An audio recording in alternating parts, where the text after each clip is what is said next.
Hello everyone. Welcome back to another middle grade Monday. The theme today is historical fiction. Historical fiction is one of my all-time favorite genres to read, whether middle grade or adult. I just love a good historical fiction. So we're just going to get right into it. These are some of my favorites. There are many, but these are the ones that I had available on my shelves that I wanted to highlight. So there we go. Okay, the first one is a wee bit of a chunker, but it's worth it. Pam Munoz Ryan's Echo. It is a World War II, I believe, if I'm remembering correctly, historical fiction. You follow 3 different timelines of different people during that World War II time frame. And music is a huge part of this. She does such a good job of weaving together the 3 timelines, all timelines in which the kids who read it or people who read it will absolutely love. The audiobook is just breathtaking. There's lots of, like I said, music involved. There's a harmonica that kind of weaves in and out between all of the storylines. I love this. Anything that Pam Munoz Ryan writes, I will read. I love her. She's one of my favorites. The next one is one of just a short little read, one that generally not one that I would pick up, but it's called The Hero Two Doors Down by Sharon Robinson. And this is about, from a little boy's perspective who lives in Brooklyn, New York, during 40s. Is that what it is? I can't remember the time frame, but it's when Jackie Robinson was a baseball player, and he becomes their neighbor. And so he learned, this little boy loves baseball, and so to have Jackie Robinson, who was one of the most famous baseball players of that time, become his neighbor, they learn so much from each other. They become really good friends, and just the relationship between Jackie Robinson and this little boy is just adorable. The parents get involved. It's really sweet. And if I'm remembering correctly, Sharon Robinson, oh, don't quote me on this, but I think it's Jackie's granddaughter, somehow related to Jackie. And so this is semi-based on true events. You can see different pictures here in the background of Jackie and his family. And it's wonderful. I've had tutoring clients read this and they've loved it. Perfect for sports lovers.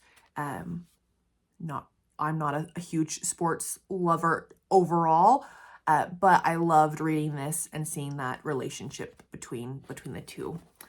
That was really sweet. Okay, my next one, and I'm not going to say her name correctly, is Free Water by Amika Luqman Dawson.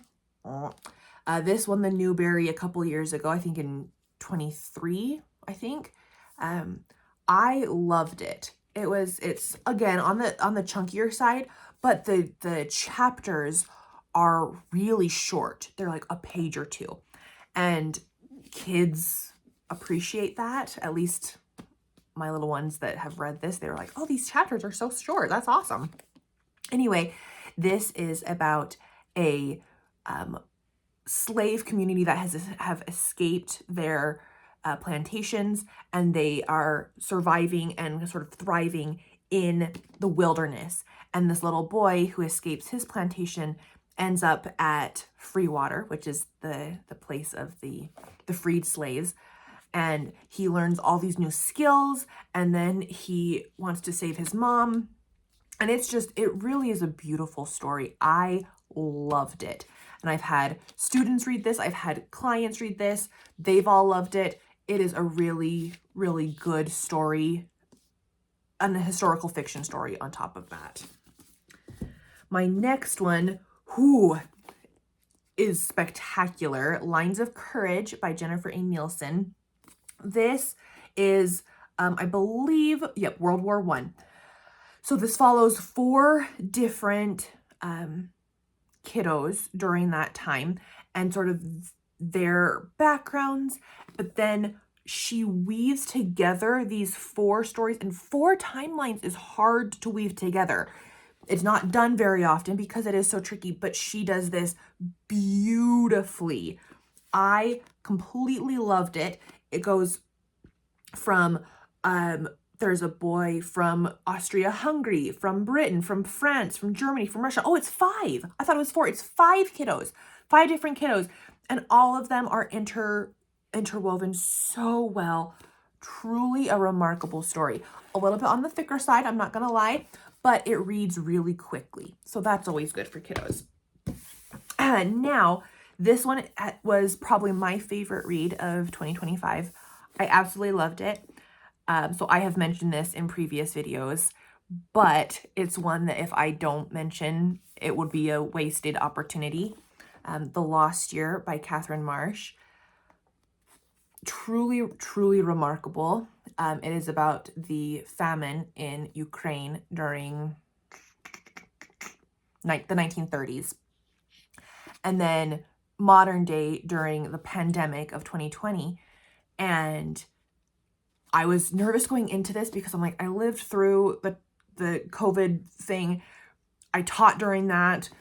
I don't want to read about it, but I read it and I am so grateful that I did because it is beautiful. 3 different timelines, 3 different cousins.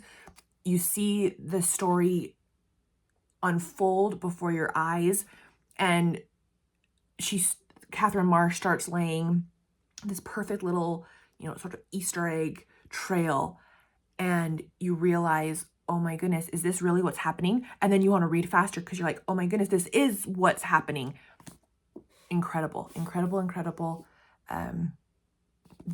It's a heart jerker for sure, for sure. Anyway, those are my 5: Echo, The Hero 2 Doors Down, Free Water, Lines of Courage, and then The Lost Year. I hope that's the right way. All of these are wonderful. Definitely not light, fluffy, happy reads, but beautiful and done in a beautiful way that are perfect for, I would say, like 5th or 6th and above for sure. So I hope you guys enjoy these. If you've read them, please let me know. If you think of any more that you think I might like, let me know. I would love to read them. I read middle grade all year round. With middle grade March coming up, I would love to have these in my arsenal during that month of reading so many middle grades. So let's talk down below, and I will see you in the next video. Bye.